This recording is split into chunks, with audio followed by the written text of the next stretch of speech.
मैं मृदुला सिंह, कक्षा 9वीं। पहला लेसन है समुच्चय गणित भाग 1, प्रश्न संग्रह 1.1। प्रश्न संग्रह 1.1 शुरू करने के पहले थोड़ा सा जो है रिवाइज कर ले हैं। समुच्चय की दो पद्धतियां हैं, सूची पद्धति, गुण वर्णन पद्धति। सूची पद्धति तो सरल है, गुण वर्णन पद्धति में हम क्या करते हैं, धनु कोष्ठक, अक्षर, तिरछी लकीर, एक्स लिख के एक्स के बारे में लिखते हैं, फिर कॉमा करके जो है एक्स क्या चीज है गणितीय भाषा में लिख के धनु कोष्ठक से बंद करते हैं। सूची पद्धति में आपको गुण वर्णन पद्धति में दिया जाएगा, सिर्फ वहाँ पे घटकों के बारे में लिखना होगा। ध्यान सिर्फ इतना देना होगा कि वहाँ पे अक्षर की पुनरावृत्ति न हो। अब आ जाओगे पेज नंबर 3, प्रश्न संग्रह 1.1। पहला वाला सवाल है, पहले में जो है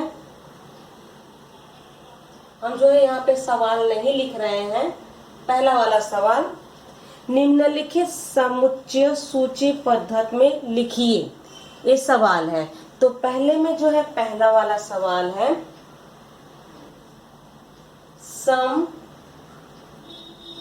पूर्णांक संख्याओं का समुच्चय। सम पूर्णांक संख्याओं का समुच्चय। इस तरह के अगर सवाल रहे तो सबसे पहले जो है आप लोग भी प्रश्न इसको लिखोगे। लिखने के बाद अब आपको इसका आंसर देना होगा, इसका हल क्या होगा। प्रश्न है समपूर्णांक। पूर्णांक किसे कहते हैं? पूर्णांक में किन संख्याओं का समावेश होता है? 0, धनात्मक और ऋणात्मक संख्याओं का समावेश होता है।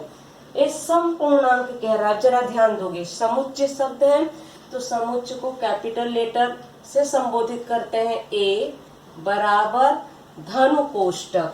समपूर्णांक सम संख्याएं कौन सी होंगी? 2, 4, 6, 8, आगे जो है अनंत तक जाएगा।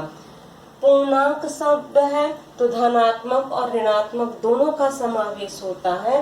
तो यहाँ पे हम लिखेंगे +-2, +-4, +-6, +-8, +-10। अब इतना लंबा न लिख के जो है आगे जो है डॉट डॉट कर दोगे। संख्या अनंत है और धनु कोष्ठक से इसको बंद करोगे। जब हम शुरुआत धनु कोष्ठक से करते हैं और लास्ट में धनु कोष्ठक से बंद करेंगे। दूसरा वाला सवाल है, अब जरा ध्यान दोगे, कहीं कहीं पीछे आंसर देखोगे माइनस चिन्ह नहीं होगा, तो उसमें क्या कहा गया है कि प्रश्न आपका गलत है, प्रश्न में सुधार करना होगा। तो प्रश्न में सिर्फ अगर धनात्मक अंक है तो यहाँ पे इनको लिखना चाहिए सम धनात्मक पूर्णांक संख्याओं का समुच्चय है। यहाँ तो धनात्मक लिखा नहीं गया है। पूर्णांक संख्याओं में 0, धनात्मक, ऋणात्मक का समावेश होता है। इसको विशेष ध्यान दोगे क्योंकि पीछे आंसर में जाओगे सिर्फ प्लस वाले हैं, माइनस चिन्ह वाला नहीं है। इसको जो है इस तरह से भी लिख सकते हो, 2 - 2, 4 - 4, 6 - 6। तो इसमें आपका कंफ्यूजन होगा, खाली हम यहाँ पे प्लस माइनस चिन्ह लगाए हैं। पूर्णांक में धनात्मक और ऋणात्मक दोनों का समावेश होता है। इस पे जो है विशेष आप लोग जरा ध्यान दोगे। पहले प्रश्न ध्यान से पढ़ा करो। दूसरा क्या है, 1 से 50 तक की प्रश्न लिखना है। 1 से 50 तक की संख्याओं में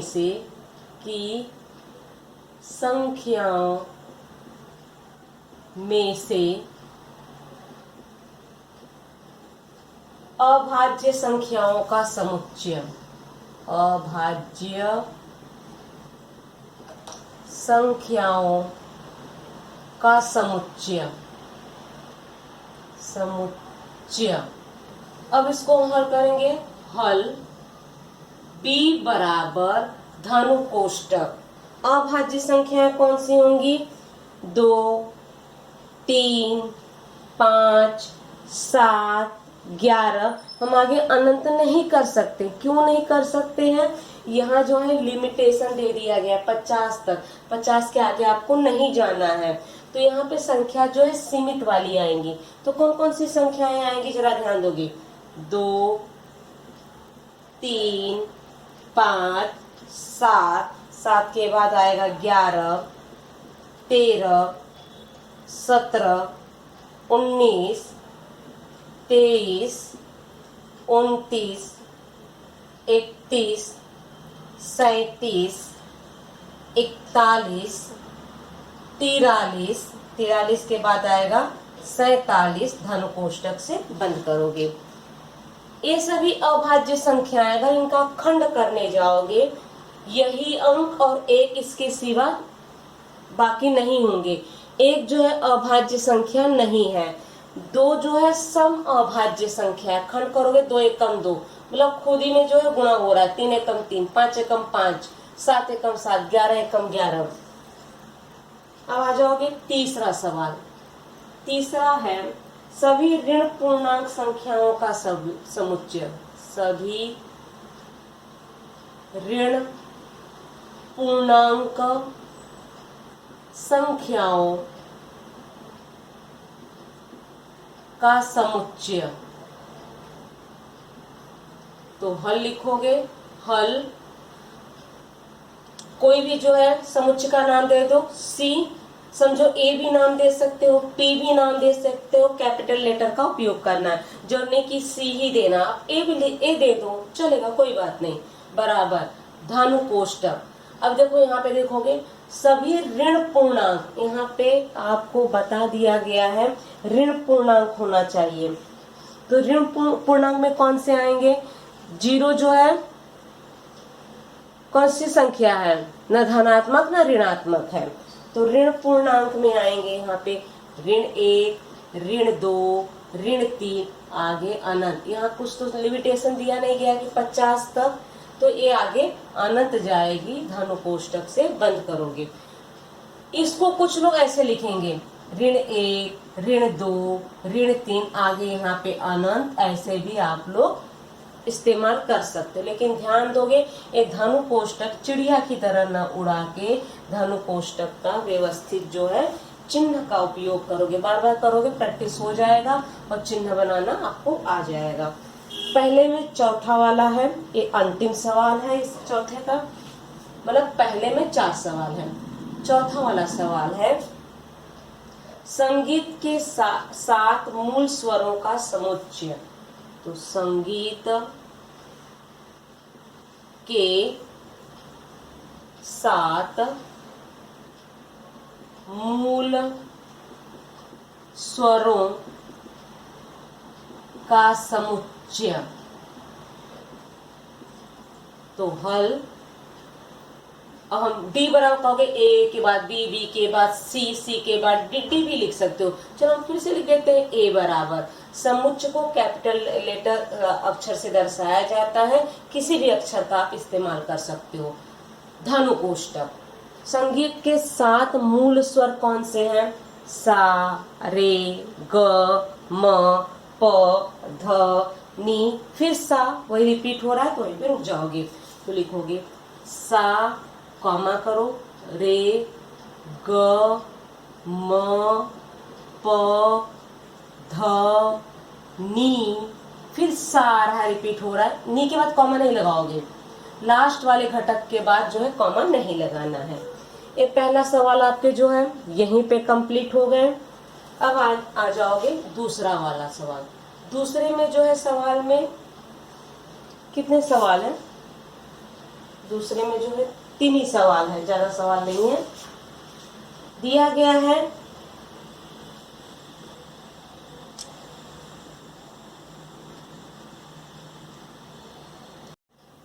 चिन्हों के रूप में दिए गए निम्नलिखित कथनों को शब्दों में लिखो।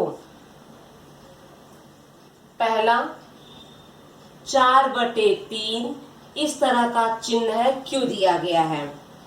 इस चिन्ह का मतलब क्या है? बिलोंग्स टू, घटक है। क्रॉस कर दिया जाए, डज नॉट बिलोंग्स टू, घटक नहीं है। अब इसका आंसर लिखोगे हल। हल में क्या लिखोगे? संख्या 4/3, संख्या 4/3 कॉमा करोगे, क्यू का घटक है, क्यू का घटक है। या संख्या 4/3, क्यू क्या है? क्यू जो है परिमेय संख्याओं का समुच्चय है, तो परिमेय संख्याओं के समुच्चय का घटक है, ये भी आप लोग लिख सकते हो। दूसरा वाला सवाल है -2 does not belongs to n, कह रहा है शब्दों में लिखो, तो लिखोगे संख्या -2 कॉमा करोगे n का घटक नहीं है। n मतलब क्या होता है? प्राकृत संख्याओं का समुच्चय। तीसरा वाला सवाल, तीसरा वाला जरा ध्यान से दोगे। p समुच्चय का नाम, धनु कोष्ठक, स्मॉल लेटर p ऐसा है कि p फिर कॉमा है, विषम संख्या है। इस किस पद्धति में लिखा गया है? गुण वर्णन पद्धति में लिखा गया है। आपको जो है बताना क्या लिखा गया है। समुच्चय p विषम संख्या का घटक है, या समुच्चय p का घटक p, समुच्चय p का घटक p, घटक जो स्मॉल p है, समुच्चय कैपिटल लेटर है, तो समुच्चय p का घटक स्मॉल p विषम संख्या है, विषम संख्या है। तो यहाँ समुच्चय कैपिटल P है, घटक उसका स्मॉल p है, ये वाला स्मॉल p, घटक p, p क्या है? विषम संख्या, तो लिख दोगे विषम संख्या है। अब आ जाओगे तीसरा वाला सवाल। तीसरे वाले सवाल में जरा ध्यान दोगे, जब सवाल जो है पहले वाले वीडियो में हम करवाए थे, एक तरह कौन से सवाल लिखवाए थे? सूची पद्धति और गुण वर्णन पद्धति। सूची पद्धति में खाली जगह थे आपके ABCDPM। अब किताब में देखोगे स्वाध्याय के ऊपर दिया गया सूची पद्धति, गुण वर्णन पद्धति। कोई भी जो है 2 समुच्चय आपको लिखने हैं, तो सूची पद्धति का जो है 2 लिख दो और 2 जो है गुण वर्णन पद्धति का लिख दो। तो इसको हम जो है HW लिख रहे हैं, मतलब ये आपका होमवर्क है। वहीं से आप क्या करोगे, पहले क्या लिखोगे? सूची पद्धति। सूची पद्धति में वहां से जो अच्छा लगे वो वाला लिख दो, फिर उसी के नीचे गुण वर्णन पद्धति, गुण वर्णन पद्धति, उसमें से जो अच्छा लगे वो वाला लिख दो। कह रहा है कोई 2, ये आपका पहला हो गया। फिर दूसरा उसी तरह से रिपीट करोगे, सूची पद्धति, मतलब इसमें लिखो तो रिपीट नहीं करोगे, गुण वर्णन पद्धति दूसरा वाला आप ले लो। मतलब कोई भी 2 आपको सूची पद्धति और गुण वर्णन पद्धति का लिखना है, तो ये तीसरा वाला जो है आपको होमवर्क दिए हैं ऐसे लिखोगे, इसमें कंफ्यूजन आपका नहीं होना चाहिए। अब आ जाओगे चौथा वाला सवाल। चौथा वाला जो है हम यहाँ डालते हैं, हम लकीर खींचना, आप एक के नीचे एक लिखोगे। नंबर 4 क्या दिया गया? निम्नलिखित समुच्चयों को सूची विधि में लिखो। तो सूची विधि वाला जो है सरल होता है, सूची विधि या सूची पद्धति में लिखो। पहला वाला, अब जो है बच्चों हम प्रश्न नहीं लिख रहे हैं, डायरेक्ट जो है हम आंसर लिख रहे हैं, तो आप लोग प्रश्न लिखोगे। चौथे का पहला हल है, प्रश्न है भारतीय सौर वर्ष के सभी महीनों का समुच्चय, मतलब अपना हिंदी महीना, तो कौन कौन से होंगे? चैत्र, वैशाख, ज्येष्ठ, आषाढ़, श्रावण, भाद्रपद, आश्विन, कार्तिक, मार्गशीर्ष, पौष, माघ और फाल्गुन। तो ये जो है कॉमा करके लिख डालो। तो धनु कोष्ठक भारतीय सौर महीना समुच्चय लिखोगे तो हाँ, समुच्चय का डायरेक्ट जो है धनु कोष्टक नहीं लगाओगे, जरा ध्यान दोगे। समुच्चय लिखते वक्त हम क्या करते हैं, कैपिटल अक्षर समुच्चय को दर्शाते हैं। तो लिखोगे ए बराबर लिखो, पी बराबर जो भी लिखना चाहो, धनु कोष्टक। अब शुरुआत करोगे, चैत्र, वैशाख, वैशाख, वैशाख, ज्येष्ठ,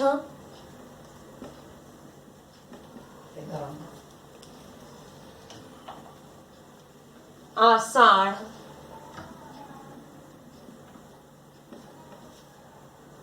श्रावण, भाद्रपद, आश्विन,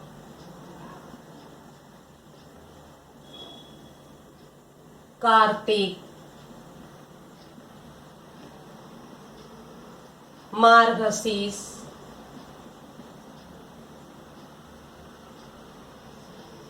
मार्गशीर्ष के बाद पौष, पौष के बाद माघ, फाल्गुन, फिर धनु कोष्टक से बंद कर दोगे। ये अपना हिंदी महीना है, ठीक है। अब आ जाओगे दूसरा वाला। दूसरे वाले में जरा ध्यान दोगे। हल प्रश्न है, कॉम्प्लीमेंट शब्द के अक्षरों का समुच्चय। कॉम्प्लीमेंट शब्द लिखा गया है, बार बार कह रहे हैं, पहले प्रश्न लिखोगे, प्रश्न लिखने के बाद हल। कॉम्प्लीमेंट अक्षरों के शब्द के अक्षरों का समुच्चय। तो शुरुआत करो, पहले जो समुच्चय का नाम दे दो, बी बराबर धनु कोष्टक। चलो शुरुआत करो। कॉम्प्लीमेंट्स ऐसे लिखा गया,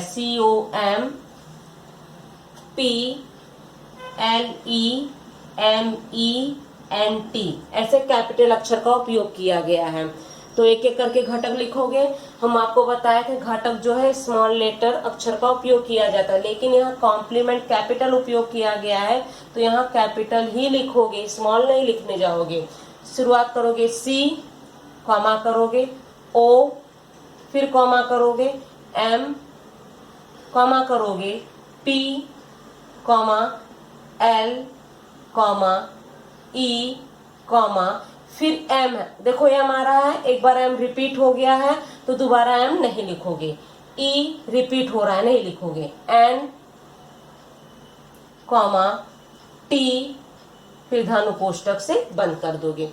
इनमें से एक एक अक्षर लिखोगे, जो रिपीट हो रहा है उसको सिर्फ एक ही बार लिखना है, ये आपको विशेष ध्यान देना है। अब आ जाओगे तीसरा हल। अब लिखेगा, समुच्चय का नाम समझो ए दे रहे हैं, ए बराबर धनु कोष्टक। प्रश्न क्या, प्रश्न में आ जाओ। मानव की ज्ञानेंद्रियों का समुच्चय कौन कौन से ज्ञानेंद्रिय है? अपने 5 ही ज्ञानेंद्रिय है, नाक, कान, आंख, जीभ, त्वचा। तो लिखो नाक, कान, जीभ, आंख, त्वचा। आगे पीछे हो सकता है चलेगा, या पहले त्वचा लिखोगे, फिर जो याद आएगा नहीं कान, फिर जो है नाक, आंख लास्ट में आएगा, चलेगा। मतलब यही 5 ही ज्ञानेंद्रिय हैं, आगे पीछे शब्द आपके चलेंगे। चौथा वाला सवाल है, हल लिखोगे। पृथ्वी पर स्थित महाद्वीपों का समुच्चय। पृथ्वी पे कौन कौन से महाद्वीप हैं? Asia, Africa. ये भूगोल से आपके संबंधित सवाल है। तो पहले समुच्चय लिखोगे, हम समझो सी लिख रहे हैं, सी बराबर धनु कोष्टक। कौन कौन से महाद्वीप हैं बताओ? एशिया, एशिया के बाद क्या होगा? अफ्रीका, अफ्रीका के बाद यूरोप, यूरोप के बाद ऑस्ट्रेलिया, ऑस्ट्रेलिया के बाद क्या होगा? अंटार्कटिका, अंटार्कटिका,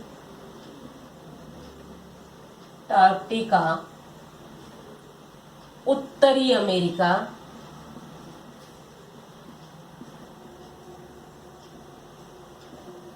दक्षिणी अमेरिका, और धनु कोष्ठक से बंद करोगे। ये आपके जो है चौथा वाला सवाल जो है यहीं पे कंप्लीट हो रहे हैं। अब आ जाओगे पांचवे वाले सवाल पे।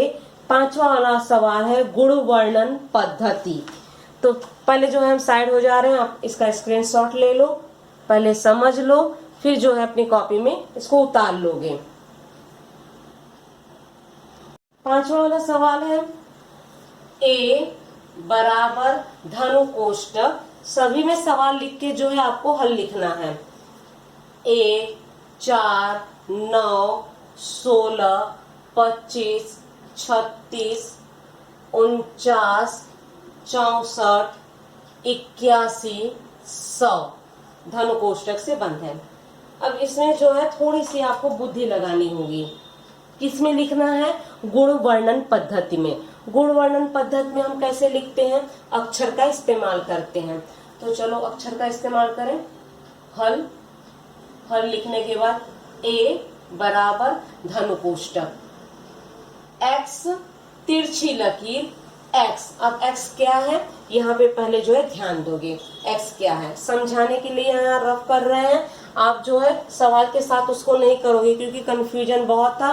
कुछ बच्चे बोल रहे थे उसको भी लिखना है, यहाँ हम समझा रहे बाद में मिटा दे रहे हैं बच्चों, तो उसके साथ नहीं लिखोगे। अगर आपको लिखना है एक लकीर खींच लो, बाद में आप लिखोगे। अब ये क्या चीज है पहले जो है दिमाग में लगाओगे। 1 के बाद 4, 4 के बाद 9 आया है, तो रफ में आ जाते हैं 1, 4, 9, 16, 25। पूरा ना लिख के जो है इस तरह से लिखते हैं। लास्ट वाला 100 है, मतलब यहाँ पे लिमिटेशन है, 100 के आगे नहीं जाना है। अब एक कैसा दिख रहा है? कहोगे बड़ा सुंदर दिख रहा है, ये कहोगे ना बच्चों। एक 2 का वर्ग दिख रहा है, एक 3 का वर्ग दिख रहा है, 4 का वर्ग दिख रहा है, 5 का वर्ग दिख रहा है। तो यहाँ पे क्या लिखोगे? 1 का वर्ग है, 2 का वर्ग है, 3 का वर्ग है, 4 का वर्ग है, 5 का वर्ग है। ऐसे जो है 100 किसका होगा? 10 का वर्ग। मतलब 1, 2, 3, 4, 5, 6, 7, 8, 9, 10 सीमित हो गया। ये अपना यहाँ पे x अक्षर दे दिए, ये अपना x हो गया। अब जरा ध्यान देते जाओगे। 1, 2, 3, 4, 5, 6, 7 एक ऐसी संख्या दिख रही है आपकी, प्राकृत दिख रही है। तो हम जो है इसका नाम दे रहे हैं स्मॉल n। समझो n दे रहे हैं क्योंकि नंबर बदलते जा रहे हैं। 1 के बाद 2, 3, 4, वही अंक तो नहीं है, अंक एक एक बढ़ते जा रहे हैं। समझो n नाम दे दिए। क्या और समानता है? सभी में वर्ग है, तो यहाँ पे क्या लिख देंगे? वर्ग। 1, 2, 3, 4 क्या है? प्राकृत संख्या। तो हम a स्मॉल n क्या होगा? प्राकृतिक संख्या का घटक है। यहाँ कैपिटल N नहीं लिखोगे, कैपिटल N बाद में दर्शाओगे। ये किसके घटक है? तो लिखोगे x बराबर n का वर्ग, कॉमा करोगे n किसका घटक है? प्राकृत संख्या का। और आगे प्राकृत संख्या तो अनंत है, 10 पे रुक रहा है। अब यहाँ पे ध्यान दोगे, 1 से शुरुआत हो रहा है। 1 लेस देन और equal to small n less than और इक्वल टू 10 धनु कोष्ठक से बंद करोगे। इसी को अगर 1 less then n less then 10 करोगे तो गलत हो जाएगा। इसका मतलब क्या हो गया? 1 less then n। 1 less then n मतलब 1 को काउंट नहीं करोगे। 1 से बड़ा मतलब आपका 1 से 10। अब यहाँ पे ध्यान दो, 1 से 10 तो 1, 2, 3, 4, 5, 6, 7, 8, 9, 10 आ गए। एक कह रहा है 1 से बड़ा, तो आपका 1 नहीं आएगा। 10 से छोटा, 10 से छोटा 9 तक, तो इसका मतलब हो गया 2 से 9 तक। अगर हम ये लगा दिए मतलब 1 से बड़ा या 1 भी लेना है, इक्वल टू मतलब इसमें 1 लेना है, 10 से छोटा 10 भी लेना है, तो इसमें 1 और 10 दोनों आ गए। तो हम जो है लेस देन और इक्वल टू का उपयोग करेंगे, कंफ्यूजन ही नहीं। एक शुरुआत यहाँ है, लास्ट वाला अंक 10 है, 1 और 10 लिख दोगे, लेस देन और इक्वल टू लगा दो, झंझट ही खत्म। अब आ जाओगे दूसरा वाला सवाल। दूसरा वाला सवाल क्या है, किताब जरा देखोगे, यहाँ हम सवाल बच्चों नहीं लिख रहे हैं। दूसरा b बराबर, अच्छा चलो लिख ही देते हैं, बिना लिखे मजा नहीं आ रहा है। धनु कोष्टक 6, 12, 18, 24, 30, 36, 42, 48। अब लिखोगे हल। अब यहाँ समुच्चय b दिया गया तो b ही लिखोगे, बराबर धनु कोष्टक x ऐसा है कि x, गुणवर्णन में लिखते हैं, कहोगे x ही लिखना है, आपकी मर्जी, y लिखो, p लिखो, z लिखो, q लिखो, लेकिन एक प्रथा बनी है x और y से ही संबोधित किया जाता है, अक्सर लोग x और y ही लिखते हैं। अब x क्या है, अब यहाँ पे देखोगे, अपने आ जाओ, 6, 12, 18, 24, 30, 36, 42, 48। 6 कम 6, 6 दूनी 12, 6 तिया 18, 6 चौक 24, 6 पाँचे 30, 6 छंग 36, 6 सत्ते 42, 6 अट्ठे 48। 6 नवा नहीं लिया है, ए 8 तक रुक गया है, तो ये अपने क्या थे पूरे, समझो इसको मान लिए x बराबर, सभी में स्थिर अंक क्या है 6, 6 लिख दो। यहाँ अंक बदल रहे हैं 1 2 3 4, तो लिख दो n, लेकिन n क्या है 1 2 3 4 5 6 7 8, एक प्राकृत संख्या दिख रही है, लिखोगे n जो है प्राकृत संख्या है। अब इसके बाद यहीं पे समाप्त नहीं होगा, कहां से कहां तक, 1 से 8 ही बार गया है, तो यहाँ लिखोगे 1 लेस देन और equal to n less than और इक्वल टू 8, यहीं पे आपका खत्म। इसका मतलब क्या हुआ, 1 से लेके 8 तक ही जाना है, 9 तक नहीं जाओगे। चलो लिख डालो, x बराबर 6n, n क्या है प्राकृत संख्या है, 1 से लेके 8 तक, 1 लेस देन और equal to n less than और इक्वल टू 8, धनु कोष्टक से बंद करोगे।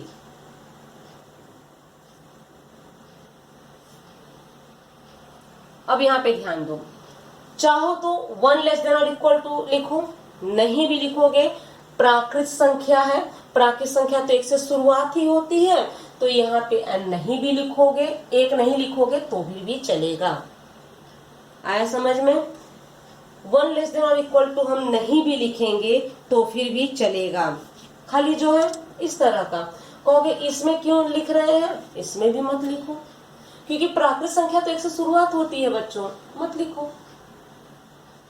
लिख भी दोगे कोई गुनाह नहीं है, और नहीं भी लिखोगे चलेगा, क्योंकि प्राकृत संख्या में हम आपको बताए हैं 1 2 3 4 5 6 से शुरुआत होती है।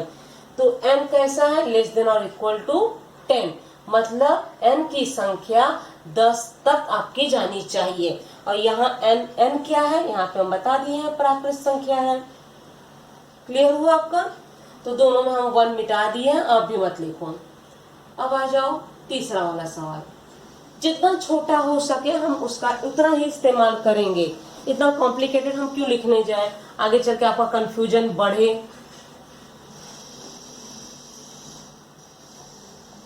क्या दिया गया है जरूर देखो, c बराबर, अब यहाँ पे बड़ा मस्त सवाल है, SMILE,